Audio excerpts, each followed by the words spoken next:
bem-vindos ao nosso curso de transformadores. Nosso momento aqui é de estudar sistema por unidade em transformadores e hoje é dia do exercício resolvido. Mas antes de fazer o exercício resolvido, ou antes de fazer o exercício, melhor dizendo, deixá-lo resolvido, vale a pena fazer uma breve introdução aqui a respeito também de conteúdo.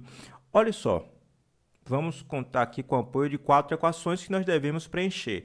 Se você tem uma certa região de um circuito, de um transformador, ou do primário ou do secundário, você quer calcular a potência em PU de um certo dispositivo que está acoplado no secundário ou da rede que está alimentando o transformador, não importa. O que é que você faz? Você coloca o valor da potência na unidade natural, que é, obviamente, o volt-ampere, e coloca também o valor da potência base, que tem a unidade, melhor dizendo, também de volt-ampere.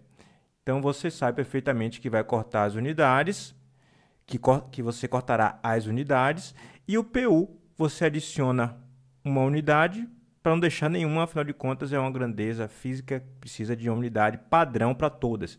Ela não é uma unidade específica que representa algum tipo de grandeza. Se você tem a potência complexa e quer botar em PU, o que é que você faz? Você faz o P mais JQ, coloca os valores, ou poderia colocar também S. Deixa eu voltar aqui um minutinho. Podia botar aqui o S com um ângulo. Também seria algo possível. O ângulo φ que é o mais habitual da gente utilizar. E usa aqui embaixo a potência base. Você sabe também que tanto acima na potência complexa quanto abaixo na potência base, você utiliza o volt-ampere, corta também e adiciona o PU. Aí vem um porém. Aqui não é mais potência que tem como unidade no nosso dia a dia o volt-ampere. A potência aparente e a potência complexa tem. Aqui você tem a potência ativa, que você deve colocar o valor que está acontecendo. E embaixo você deve colocar o valor da potência base. Qual a potência base que você usa? Dê uma pensada aí. Aposto que deu vontade de calcular uma potência ativa para poder fazer o corte das duas unidades. Mas, na verdade, a potência só existe uma o tempo inteiro. A potência base é uma só. É essa aqui, cuja unidade é o volt-ampere. Uma pergunta que vai ficar em sua mente agora é: como eu vou cortar o watt com volt-ampere se as duas unidades são diferentes? Aí vem um porém. O volt-ampere e o volt-ampere reativo, que utilizaremos aqui logo depois na potência reativa, é a invenção de engenheiro eletricista.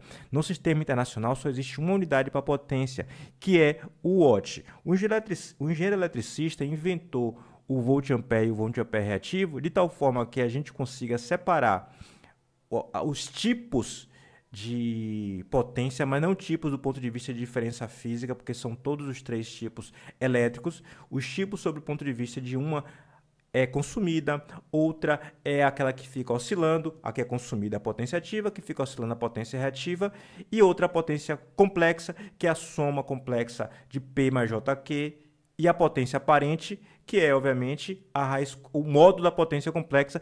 Inventou essas unidades todas só para separá-las também pela unidade, mas fisicamente são todas as três potências elétricas. Então, essa invenção de engenharia eletricista de watt e volt-ampere reativo é utilizada para que na unidade você já diferencie também a aplicação. Porém, elas são intrinsecamente iguais do ponto de vista físico. É só você imaginar o seguinte: você carrega um capacitor e tem lá a potência. A potência do capacitor, você sempre acostumou a dizer que é volt-ampere reativo. Aí você pega esse capacitor carregado e coloca um resistor. Ele descarrega e se transforma em potência ativa por efeito Joule. E aí, a potência volt-ampere reativo se transformou em potência watts.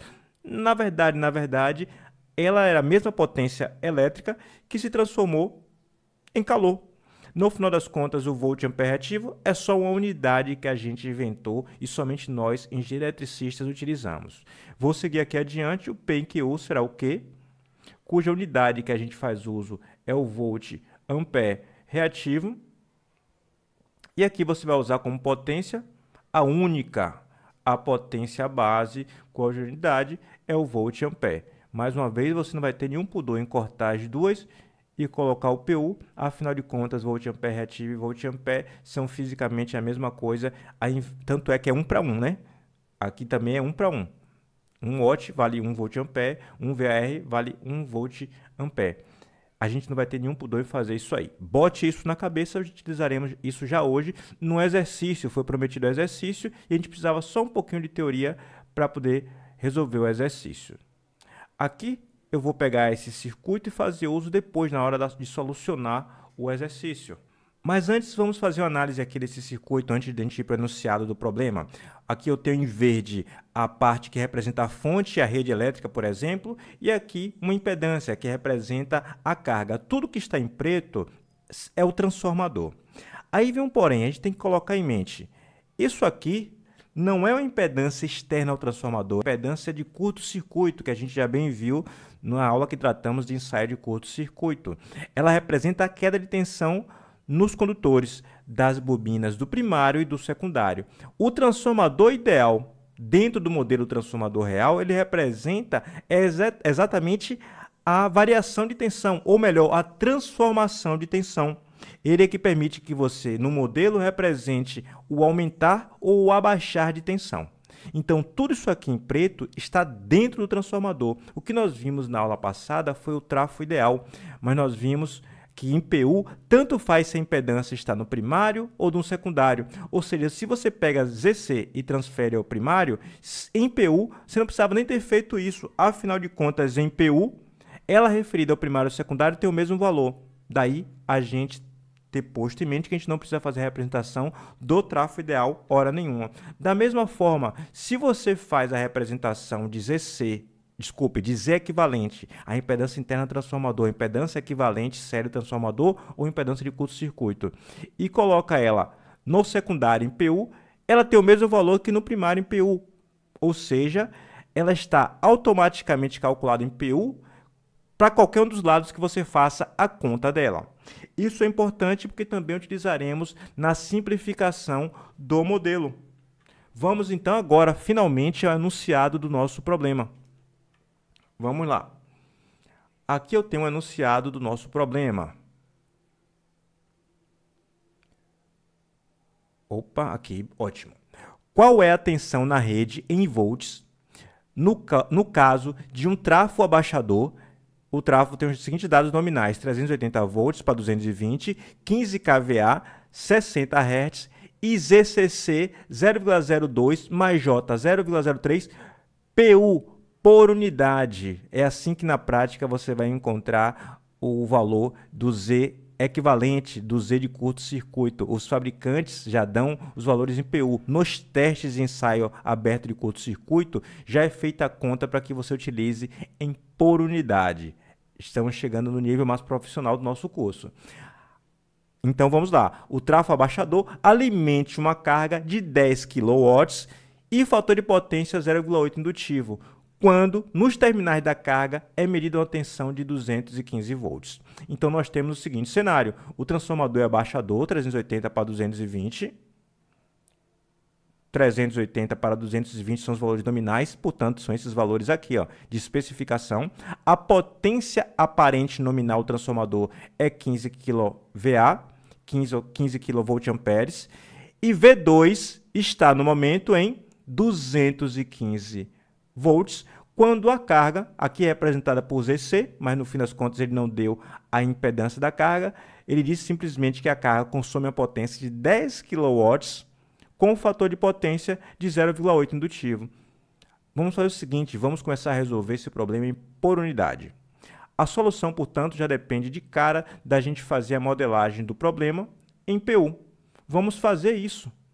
Olha só, eu vou ter a tensão do primário em por unidade, a tensão do secundário em por unidade. Não preciso representar o acoplamento magnético, afinal de contas a gente já viu as impedâncias, tensões e correntes em qualquer um dos lados, elas são iguais se postas em PU. A relação de transformação original do transformador acaba não fazendo diferença em PU. E temos aqui, portanto, a impedância de curto-circuito, que felizmente já é dada em PU, 0,02 mais J 0,03. Vamos escrever aqui. 0,02 mais J 0,03. 3 por unidade. Aqui eu tenho um V2, que ele já disse o valor 215, mas eu quero colocar em PU.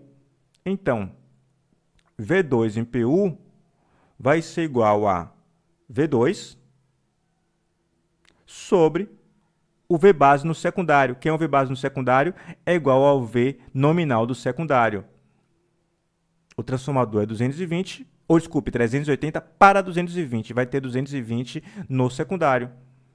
Então, vai ser 215, que é o valor em operação, sobre 220, que é o valor nominal. Isso vai dar, com 5 casas decimais, 0,97727 PU. Beleza, já temos aqui o valor de V2. 0,97727 PU. Não tem ângulo, afinal de contas, escolhemos esse valor de V2 como sendo de referência. As outras coisas todas, aí deve surgir um ângulo. Agora eu posso colocar também a potência ativa em PU para calcular a corrente que circula em PU por esse transformador. Afinal de contas, o que a gente quer, só para dar um destaque aqui, ó, é o V na rede, foi isso que foi solicitado. Cadê? Qual é a tensão na rede? É isso que é solicitado, ó. Lembre disso, a tensão na rede é que é solicitada. Que eu posso primeiro calcular em PU e depois fazer a transformação para volts. Para calcular a corrente da carga em PU, posso usar tudo em PU. Então, vou começar utilizando a potência da carga em PU, que vale a potência da carga, ativa no caso, né, sobre a potência base. Deixa eu escrever aqui o base. Sobre a potência base. A potência ativa dada foi 10 kW. 10 vezes 10 a terceira. Sobre a potência base. Quem é a potência base? A gente já viu na aula anterior. É a potência nominal do transformador. A potência da carga sobre a potência nominal. Então, vai ser 15 vezes 10 a terceira. Isso vai dar, com 5 casas de aproximação, 0,66667 PU. Posso agora calcular a corrente. Vou primeiro focar no módulo. Expressão que a gente já conhece, ó. Potência em PU, potência ativa em PU, módulo da tensão em PU, e aqui fator de potência, né? Eu escrevi cosseno φ, mas é melhor escrever FP. Essa expressão a gente bem conhece. P é igual a módulo da tensão vezes o módulo da corrente vezes o fator de potência. E agora eu substituo simplesmente os valores, todos eles em PU. As expressões são igualmente válidas. 67 sobre V em PU, já encontramos 0,97727 vezes o fator de potência da carga que foi dado do problema, 0,8 indutivo. E aqui 0,8 indutivo. A corrente valerá, portanto, em módulo 0,85272 PU. Beleza, eu preciso do fasor corrente. O fasor corrente, no caso, em PU, vai ser o módulo, que acabamos de encontrar, e o ângulo, que vai ser o arco cujo cosseno é 0,8, ou melhor, menos o arco cujo ângulo menos o arco cosseno cujo fator de 0,8, menos o arco cosseno de 0,8. Afinal de contas, o fator de potência é indutivo e, portanto, a corrente estará atrasada em relação à tensão. Então, aqui é menos 36,87 graus, isso aqui em PU. Temos tudo que precisamos. Vamos, então, fazer a nossa conta. V1 em PU, que é o que estamos atrás, vai ser igual a queda de tensão na impedância série, 0,02 mais J 0,03, vezes a corrente, que acabamos de calcular. Temos aqui o valor. Vamos fazer uso dela. 0,8527 com um ângulo de menos 36,87, mais a queda de tensão V2, que já calculamos em PU logo no comecinho. 0,97727.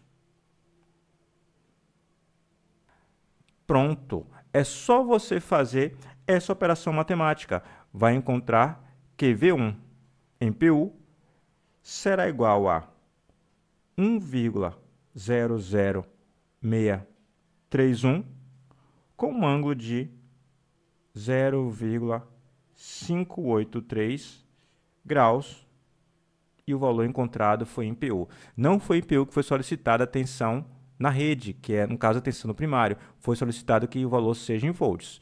Então, V1, como é o módulo que se quer, eu vou colocar aqui o módulo. Vai ser o módulo da tensão no primário em PU. O valor V base do primário será igual a V base aqui do primário, que a gente bem sabe que é igual ao V nominal do primário. Então, o V1 em PU a gente calculou anteriormente, 1,0063, é esse seu valor em módulo. E o valor base, 380, que é a tensão nominal do primário.